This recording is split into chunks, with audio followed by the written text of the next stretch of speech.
Señores, estamos de regreso. Sábado al día, espacios de la Conexión X. Decían a Manuel Antonio Noriega en Panamá, el hombre fuerte de Panamá.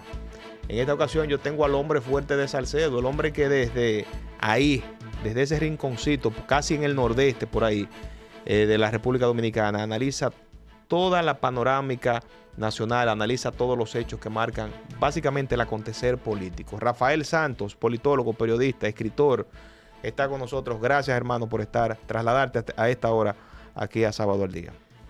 Buenos días, Luis. Además, compañero de estudio. Sí, hicimos un diplomado en administración electoral, sí. De la Junta, por cierto, muy bueno. Y conocí ahí un poco más de tus inquietudes, de tus conocimientos, exponías de forma magistral en cada participación que tenías. Sí, tú sabes que nosotros nos hemos dedicado básicamente a lo que es el estudio de la política desde el ámbito científico. Que lamentablemente y es una crítica que nosotros venimos haciendo casi todas las semanas en los medios para los cuales interactuamos, lamentablemente este país necesita mucha educación política y gran cantidad de los politólogos solo nos hemos dedicado a analizar por arribita lo que es el accionar de los partidos políticos, pero jamás llevarles esas inquietudes al seno de la población dominicana que lo necesita. Dicho sea de paso, yo quiero aprovechar mi presencia aquí en Santiago hoy en día para hacerte entrega de nuestro más reciente libro, Transfugismo Político. Oh, pero bien. Sí. Mira. Y has escrito mucho sobre el tema del transfugismo político. Stalin, vamos a enfocar aquí entonces para que las personas vean la nueva obra de Rafael Santos. Agradecerle, claro que sí, por este texto que tanta fascinación, tanto entusiasmo despierta en lo que tratamos de analizar la política, porque vemos que, caramba, el más grande bloque de apoyo al gobierno del presidente Luis Abinader estaba compuesto en las elecciones del 2024, porque desde en el 20 estuvieron con el otro, o en el 16.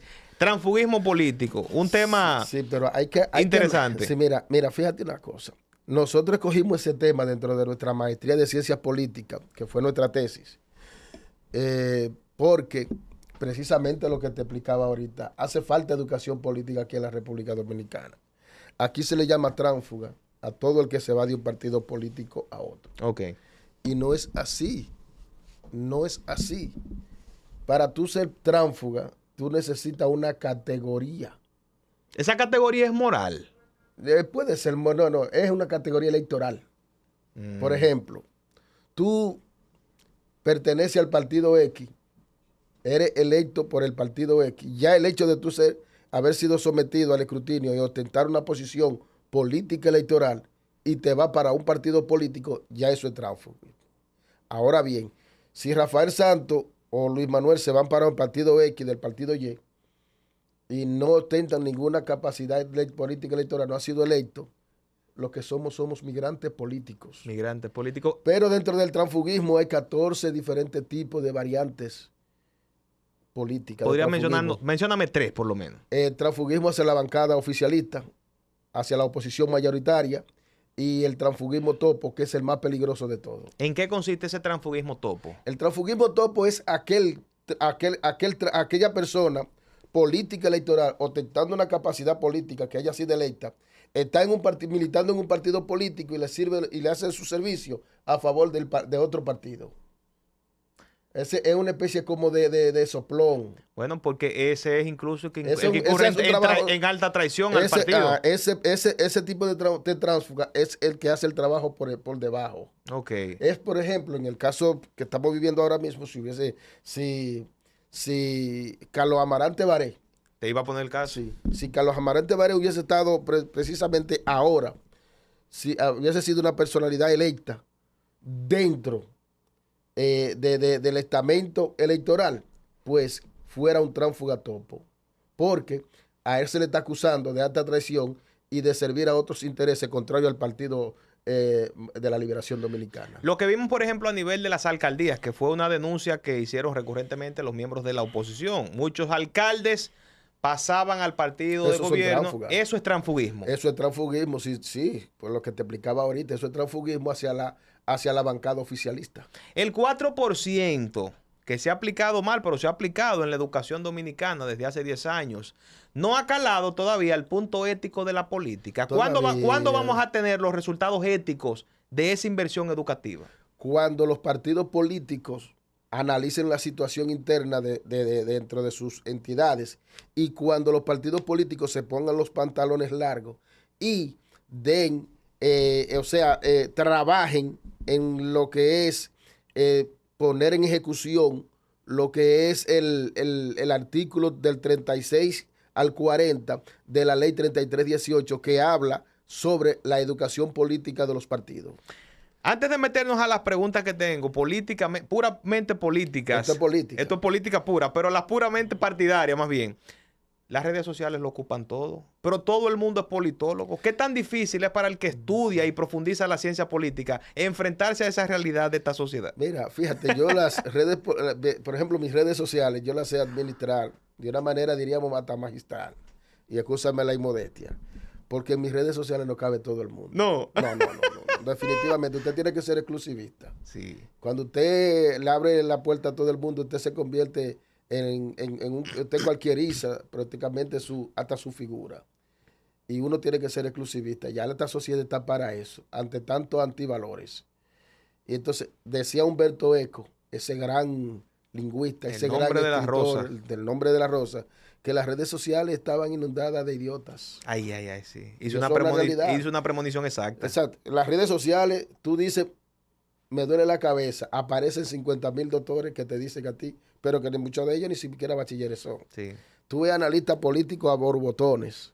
Entonces, cuando tú dices la verdad de ciertos acontecimientos que están pasando, ya el malo eres tú. Sí, porque a veces la verdad no es la más populista. No, es que la verdad duele. Sí, es incómodo. La verdad, por eso yo en mis medios, en uno de los medios que yo tengo, que es una revista que circula en la provincia de Hermanas Mirabal durante 21 años consecutivos, mes tras mes, hay una frase corta de Séneca, ese gran filósofo que fue el consejero político de Nerón, el más sanguinario de todos los Césares, que dice: prefiero molestar con la verdad que complacer con adulaciones.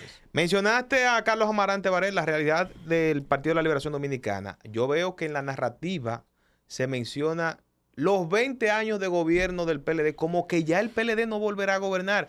¿Tú entiendes que ya el PLD, como una estructura poderosa, maquinaria electoral, pasó a la historia, así como pasó el Reformista, pasó el PRD?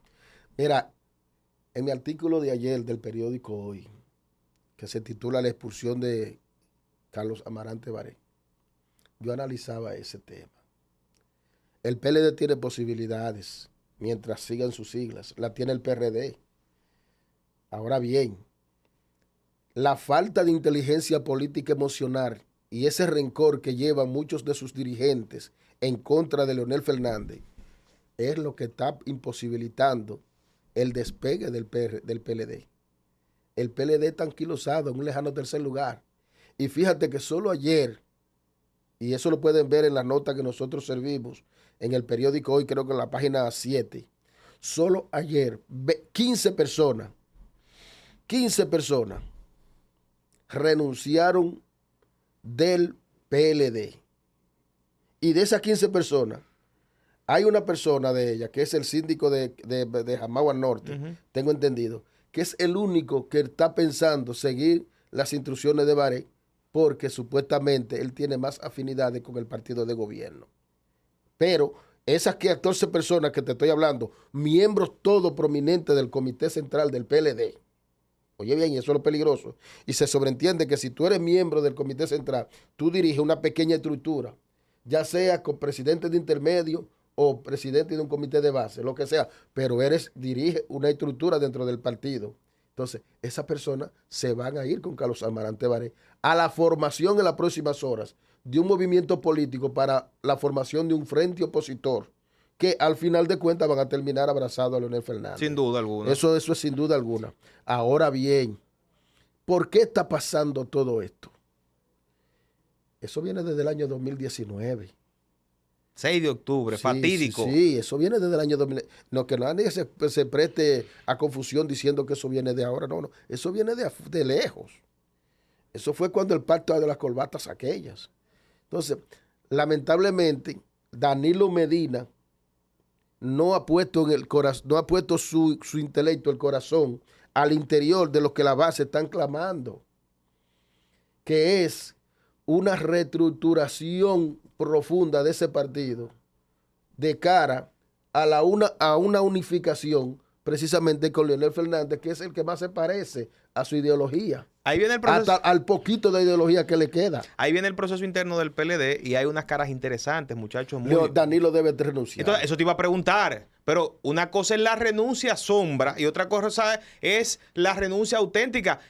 ¿Qué tanto debe de alejarse Danilo de ese que toma el control del PLD? Mira, en un artículo que nosotros publicamos antes de ayer en almomento.net, que se titula precisamente Danilo debe renunciar. Porque yo me imagino, y escúchame, Johnny Pujols, o me imagino al que está en la parte jurídica del PLD, se me va el nombre, que está aspirando a la secretaría, José Dantes, sí, siendo manipulados por un Danilo Medina tras bastidores, como ha pasado, o como se evidencia por lo menos, por ejemplo, con Charlie Mariotti ahora. O sea, ¿qué tanto debería alejarse Danilo? Mira, Danilo no puede alejarse por completo, pero debe darle paso a una nueva generación desde la presidencia del PLD que permita abrir ese partido hacia otras corrientes.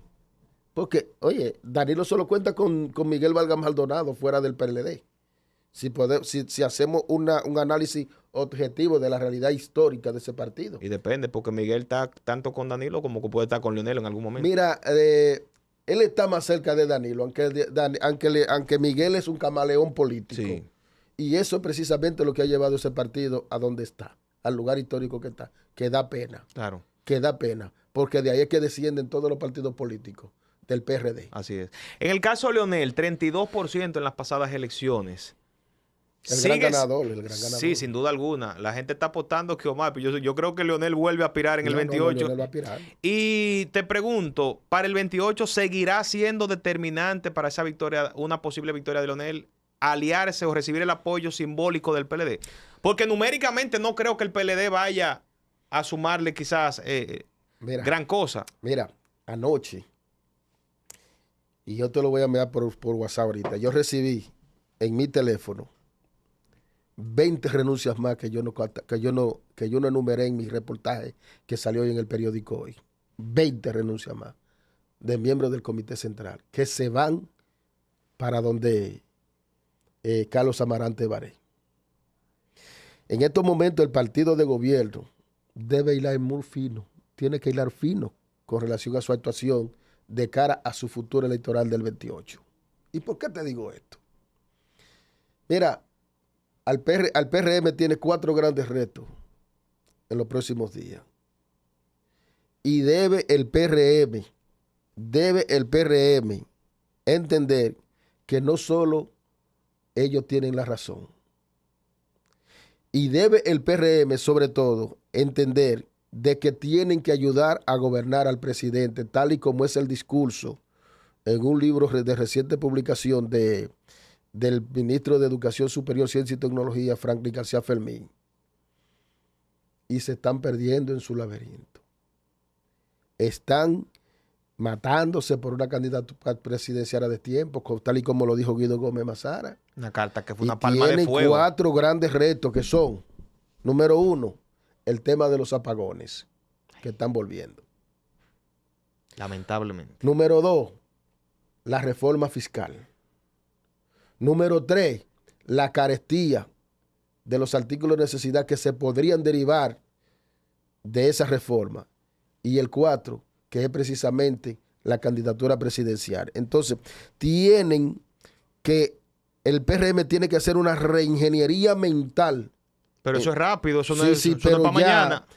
Y si es posible hacer una cumbre entre los principales dirigentes, que yo le propongo que hagan una cumbre entre los presidenciales y se sumen de manera militante al presidente, porque el León está acechando y no está jugando. Y tú sabes bien que Leonel es un político acabado y sabe de discurso político y conoce la idiosincrasia del dominicano, cosa que muchos PRMistas la conocen, pero hay candidatos presidenciales que solamente están haciendo bultos, que saben que no tienen la más mínima posibilidad de triunfo. Ahora bien, Con esto no te estoy diciendo, ni le estoy diciendo a los amigos televidentes y al país, que el PRM, perdón, se vaya del poder en el 28. No, señor. Del poder se va quien quiere. Y yo entiendo de que el PRM quiere el poder y va a luchar por ese poder. Va a luchar. Ahora bien, tienen que solucionar esos grandes problemas que le van a dar problemas precisamente, y valga la redundancia. ¿Tú ves uno con mayor proyección dentro de esos presidenciales en el PRM? Mira, el PRM tiene 3 verdaderos precandidatos. Lo demás, yo no entiendo de que tengan posibilidades. Eso es un gasto de energía y dinero y de está todo. Wellington Arnao, que tiene estructura fuerte. Tiene una estructura fuerte. Fuerte dentro del Se PRM. están equivocando los sectores externos. David Collado, que también tiene su estructura, pero David tiene que saber un poquito más a pueblo. Tiene que saber un poquito más a pueblo, porque a veces se crea extraterrestre. Sí. Y tú, para hablar con David y el político que está buscando una posición electiva, como es la presidencia de la República, tiene que bajar bajar al primer piso. No hacer política allá arriba. El otro día subí una foto comiéndose un Ricky y yo también lo critiqué. Yo, pero está para allá. No, esos son poses. Esos son poses. Y está Carolina Mejía, que cuenta con el apoyo de su padre, que fue presidente, y como tal tienen una estructura hecha.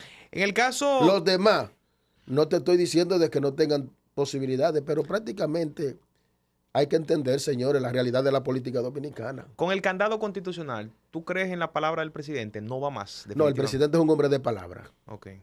El presidente es un hombre de palabra, pero definitivamente va a pesar mucho en este país, porque en el presidente más se inclina. En el caso entonces... Que podría hacerlo. A pesar de que, tal y como se dice, como lo dice precisamente, y por segunda vez lo cito en este programa, el doctor García Fermín, el presidente va a ser un buen árbitro dentro de esa contienda interna. Entonces, esos 4 pilares que mencionaste, que me parecen interesantísimos y podrían representar a la vez entonces el talón de Aquiles del gobierno del PRM, pareciera que cualquiera de las decisiones que se tomen en base a eso van a afectar no a Luis, porque Luis sale, sino a quien aspire a quedarse en el poder. Pero Luis es el líder del partido y va a continuar siendo el líder por mucho tiempo. ¿Debe tomar la presidencia del PRM? Sí. En la próxima convención. La va a tomar. Definitivamente la va a tomar. Ahora bien. Es mi percepción politológica. Sí, tú hablas de que lo que eso podría representar negativamente para este gobierno. Acciones, por ejemplo, iniciativas que, si bien no se atribuyen directamente a la mano del Ejecutivo, porque hemos hablado de un Ministerio Público independiente, estas acciones, caso Camaleón, ¿le dejan dividendos al gobierno del PRM? ¿Le suman puntos? Sí, definitivamente, porque el presidente tiene una lucha contra la corrupción abierta, de que el Ministerio Público en algunas ocasiones no haya hecho el trabajo como ese sentir del presidente, porque han presentado expedientes hasta cierto momento flojos, es otra cosa. Okay. Pero las intenciones del presidente están ahí. Están ahí. Y yo creo, independientemente de que simpatice o no por este presidente, porque es un demócrata carta cabal, sin embargo, hay que tener en cuenta una cosa. Este hombre, y escúsenme que me refiera así al presidente, ha sabido para qué fue que lo eligieron. Y ha aprendido mucho, yo creo. Sí, no.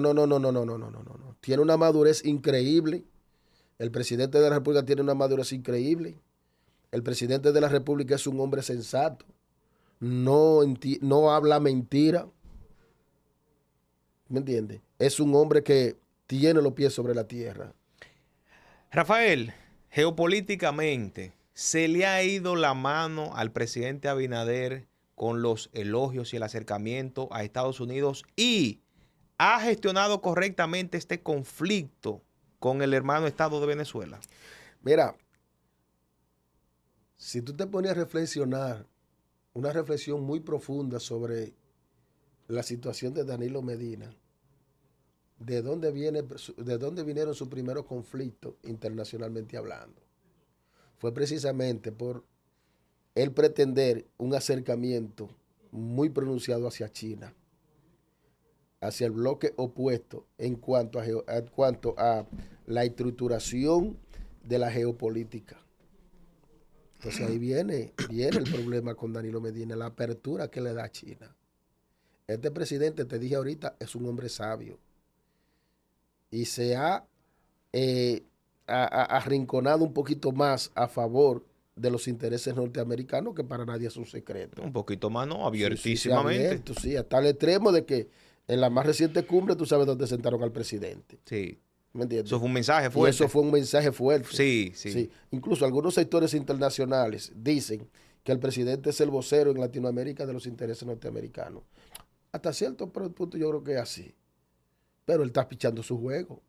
Porque también el presidente es un capitalista carta cabal. Sí, sí, no eso podemos perder en eso. Él está pichando su juego y eso hay que respetarlo. ¿Me entiendes? Ahora bien, ¿le conviene eso a República Dominicana o no? Yo pienso que sí. Porque nosotros dependemos en gran medida de los intereses norteamericanos. Y para nadie es un secreto eso. Cuando Estados Unidos tose, ¿qué nos da a nosotros? Neumonía. Sí. Ese roce con Venezuela, ¿tú no entiendes que llegó muy lejos? Entre dimes y diretes. Mira, con el caso de Venezuela, hay que hilar fino. El socialismo en América Latina, si bien es cierto de que está en una época de crecimiento, también no es menos cierto que en cualquier momento se le podría desplomar por la manera de cómo algunos dirigentes o presidentes de esa tendencia o de esa ideología están manejando sus respectivos países. La situación con Venezuela es catastrófica, definitivamente. Es catastrófica y ellos están copiando el modelo cubano y no le va a dar resultado. Venezuela es una de las grandes potencias de América Latina en términos económicos. Sin embargo, en la década de los 80 y 70, el dominicano emigraba a Venezuela. ¿Y ahora qué es lo que está pasando? El venezolano emigra a República Dominicana. Eso es un claro mensaje. Ahora bien, de que se le ha ido la mano al presidente con los elogios, con el problema del alejamiento de Venezuela. Bueno, pero estamos hablando de ideología política. Estamos hablando de intereses geopolíticos. Claro. ¿No estás entendiendo? Ahora, yo te voy a decir algo bajitico a ti, a los que nos están escuchando y nos están viendo. El enemigo de mi enemigo es mi amigo. Y si alguien, por ejemplo, no sé qué tanta incidencia tendría un país en un proceso de otro, pero si alguien van a apoyar, por ejemplo, los venezolanos con lo que ha pasado en un proceso siguiente, sería que mencionaste tú a Leonel Fernández. Sí, eso puede traer sus consecuencias. Leonel Fernández tiene mucho... Porque se ha manejado con Venezuela. Sí. Incluso, déjame darte un dato. Hay un libro cuyo título no lo recuerdo ahora, pero cuando me acuerde te lo voy a mandar por WhatsApp a ver si tú lo... Tú sabes que uno de los principales asesores de Hugo Chávez fue dominicano. Y fue precisamente Leonel que lo envió. Ese libro me lo regaló un gran amigo que trabaja en prensa del Palacio, cuyo nombre voy a admitir. Claro está. Y yo me enteré de cosas ahí que eso fue increíble. Pero el principal estratega y asesor político de Hugo Chávez era dominicano. No recuerdo el nombre, pero te prometo que te lo conseguiré. Yo tengo ese libro. Y así como cada quien jala para su lado, ¿tú entiendes que los chinos le deben defensa en algún aspecto a Danilo Medina por haber pactado con ellos en el 2018? Claro que sí. Danilo Medina fue el que le abrió la puerta aquí a República Dominicana. Sin un Danilo Medina, los chinos no tuvieran tanto negocio que, dicho sea de paso, no solo los haitianos están atentando contra nosotros. Se quieren hacer los locos. Muchos que te analizan política y se olvidan de eso. Tú vas a Salcedo, al municipio donde yo resido, y tú te vas a dar cuenta de la gran cantidad de tiendas que están abriendo los chinos en perjuicio del empresariado de la provincia. Entonces, la figura dominicana de los presidentes para los chinos es Danilo Medina. Sí, claro que sí. Entonces, son cositas como que no se habla mucho, pero yo creo que hay que analizar. Hay una guerra fría. Claro, claro. Y este es el mío y aquel es el tuyo. Sí, hay una guerra fría definitivamente. Caso Congreso de la República, como hablamos ahorita del curso que hicimos en Administración Electoral, ¿realmente la reducción de la matrícula legislativa afectaría la representatividad? Claro, en todo proceso. ¿No se deben reducir los diputados? No, yo entiendo que lo que se debe de hacer es una mayor concienciación a los miembros del Congreso, a todos en sentido general. ¿Me entiendes? Y congelarlo ahí. Porque eso va a ir creciendo. Claro. Con la cantidad de habitantes, congelarlo ahí. Es lo que yo entiendo que se debería hacer. Situación con Haití. Caramba, un hecho catastrófico esta semana. 70 asesinados por una banda en una de las poblaciones haitianas. ¿Cómo entiendes que el presidente ha estado manejando este tema en los últimos meses? Porque es un tema que hay que analizarlo, digamos, eventualmente o frecuentemente. ¿Cómo ves el manejo que le ha dado el gobierno dominicano a la situación Haití y el tema de las deportaciones que se anunciaron? Que algo que me parece a mí excesivo y atípico y utópico. Mira, al presidente, primero para comenzar de atrás, por la parte última de tu comentario, al presidente Luis Abinader prácticamente lo agarraron en su buena fe y le pusieron a decir una cosa que prácticamente es imposible. Quizás de un chepazo puede el presidente, puede el gobierno dominicano deportar 10,000 haitianos a la semana. Es que son Ahora 40,000 al mes. Ahora bien, sí, ahora bien. El caso haitiano es un tema recurrente cada día. Y cada día más se va poniendo más difícil la situación nuestra con relación al tema haitiano, porque también es un tema de humanidad. Es un tema de humanidad. Porque no es la verdad que tú ves un haitiano pasando hambre y tú con un plato de comida, si tú eres de buen corazón, claro está, tú le vas a dar un poquito. Y los haitianos no tienen para dónde coger. Ahora bien, el presidente está encarando la situación con responsabilidad política a favor de la defensa de nuestra soberanía. Pero eso no basta. Hay que llevar a las escuelas, hay que llevar al seno de la población de que nosotros somos dominicanos y los haitianos son haitianos. Y que es un problema no de República Dominicana, es un problema de la responsabilidad y responsabilidad internacional de muchas de las naciones que se quieren hacer los locos ante el tema haitiano. Si este presidente no encara la situación y en los foros internacionales haya izado su voz de alarma con relación a este tema, pues nosotros tuviéramos prácticamente más que invadidos, copados Claro. del tema haitiano. En el caso electoral, ¿sigue el tema haitiano sumando votos o ya no representa electoralmente nada? Para nosotros. Sí. Sí, no. Definitivamente que significa mucho. Porque hay muchos de esos haitianos que se están legalizando. No, Y pero van a tener digo derecho yo a votar. el discurso anti-haitiano, me refiero. El discurso haitiano. ¿Sigue sumando votos?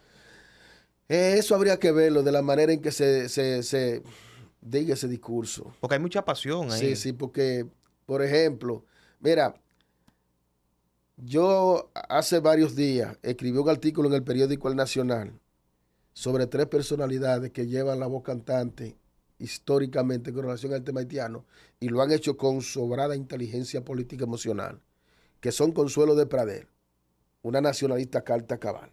Pero rampante. Sí, una nacionalista, óyete, con un discurso humano, pero también político. Segundo, Euclides Gutiérrez Félix. Señores, hay que leer la columna semanal de Euclides Gutiérrez Félix. Los datos que ese señor aporta. Ese hombre, en cada una, y hay un libro de él, por cierto, que se llama Las inmigraciones haitianas, que va a ser objeto de un análisis próximo para el periódico que yo trabajo, que ahí prácticamente ese hombre desnuda del por qué nosotros estamos siendo invadidos por los haitianos. O sea que tenemos nacionalistas en nuestros medios de comunicación. Esta semana estuve leyendo en tu Facebook que hiciste una crítica ya para finalizar, porque nos están haciendo señas, Rafael.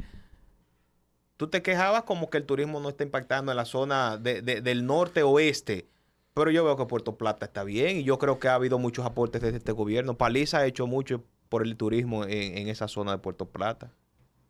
Tú dijiste bien, en la zona de Puerto Plata. Por eso es el norte. Sí, pero vamos a hablar del Cibao Atlántico. Ok. Una zona que comprende desde Inver hasta Montecristi. Entonces, lamentablemente, precisamente hay un reportaje que salió ayer en el periódico El Nacional sobre la playa Buen Hombre que yo hice. Sobre las necesidades. El gobierno tiene que acudir en auxilio a través del turismo de esa zona del Cibao Atlántico, que es una zona privilegiada por la naturaleza. Fíjate que allá se habla de un aeropuerto, tiene un aeropuerto doméstico, en donde la sociedad del Cibao Atlántico está abogando para que se internacionalice ese aeropuerto. ¿Tú te imaginarías que en Montecristi hay un aeropuerto internacional?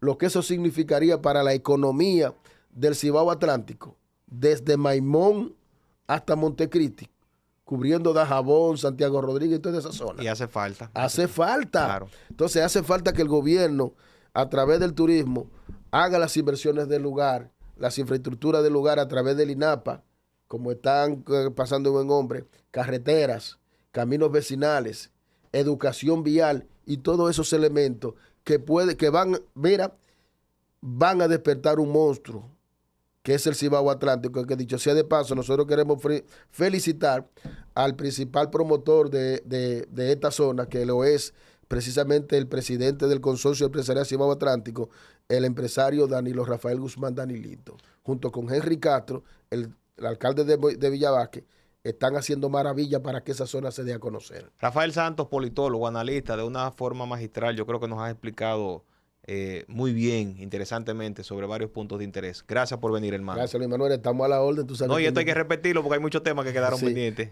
Nada, yo quiero darte las gracias por esta invitación y decirle a los amigos televidentes de este tu prestigioso espacio de que se interesen por la política y no por la politiquería. Gracias por el libro. Transfugismo político, búsquelo. ¿Dónde lo pueden encontrar? Está en Amazon porque en la librería se agotaron.